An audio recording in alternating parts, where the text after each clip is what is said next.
If you've experienced a spiritual awakening and suddenly find yourself completely unmotivated, unable to care about the things that once drove you, this video might just save your sanity.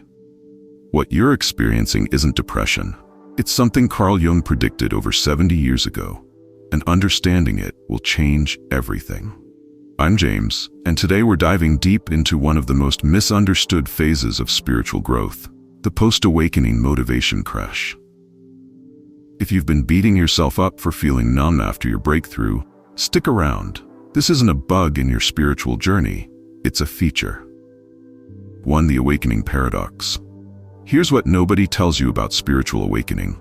It often feels like spiritual flatlining. You've seen through the illusion, you understand the game, but instead of feeling empowered, you feel empty. This isn't rare. It's actually the norm for deep thinkers, empaths, and genuine seekers. You expected awakening to be like turning on a light switch, but instead, it's like someone dimmed all the lights in your life. Carl Jung, the father of analytical psychology, saw this pattern repeatedly in his patients. He understood that what we call enlightenment isn't actually an endpoint, it's a death. The death of who you thought you were. 2. The psychology behind the crash. Jung identified something he called enantiodromia, the psychological principle where things flip into their opposite. After years of ego-driven striving, your psyche swings completely the other way into soul-level stillness. Think about it. Your entire motivation system was built around a version of you that no longer exists. You were driven by the need to prove yourself, to be seen, to achieve. But awakening stripped away that mask. What Jung called the persona. Now you're like an actor who stepped off stage mid-performance. You can see the audience, you can see the set, you can see it's all pretend, but you have no idea what your new role is supposed to be. This creates what I call motivational vertigo. You're not depressed in the clinical sense, you're psychologically recalibrating. Your inner compass is spinning wildly, trying to find magnetic north again. 3. The sacred void phase. Jung had a controversial belief. He thought this void phase was not just normal, but necessary. He called it the prerequisite for individuation, the process of becoming your authentic, integrated self. But here's where most people get stuck. In our productivity-obsessed culture, stillness gets misdiagnosed as laziness. We panic when we can't explain our lack of drive, so we either force ourselves back into old patterns or completely check out. Jung warned against both extremes. He said if you try to rush back to your old life, you'll just repeat the same cycles. But if you get lost in spiritual bypassing, convincing yourself nothing matters because it's all illusion, you miss the entire point. The void isn't your destination. It's your cocoon. Just like a caterpillar doesn't become a butterfly overnight, it first becomes soup. Literal, biological soup. And that's exactly what's happening to your identity right now. If this is resonating with you, if you're finally feeling understood instead of crazy, do me a favor, hit that subscribe button and ring the notification bell. This channel is dedicated to making sense of the psychological and spiritual journey, and trust me, we're just getting started. Also, drop a comment below and tell me, how long have you been in this post-awakening phase? Let's build a community of people who get it. 4. The shadow integration imperative. Now here's where Jung's approach differs from most modern spirituality. While Instagram gurus tell you to follow your bliss and raise your vibration, Jung says you have to go through the darkness first. He believed shadow integration, facing the repressed, uncomfortable parts of yourself, is non-negotiable for becoming whole. Your motivation didn't disappear randomly. It disappeared because your psyche is forcing you to deal with what you've been avoiding. This sacred pause is your unconscious mind finally having space to speak.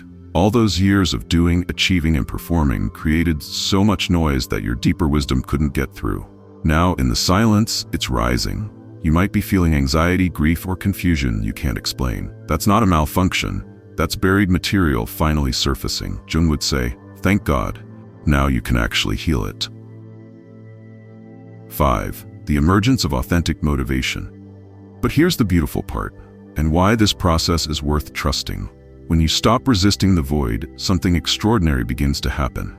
A new kind of motivation emerges, but it feels completely different. Instead of anxious striving, you feel quiet pull. Instead of forcing, you find yourself responding. Instead of chasing external validation, you're guided by internal resonance. Jung called this living from the self, capital S. Not the small self that wants approval, but the transcendent self that's connected to something larger. This self doesn't care about status or even traditional success. It cares about truth, authenticity, and meaning.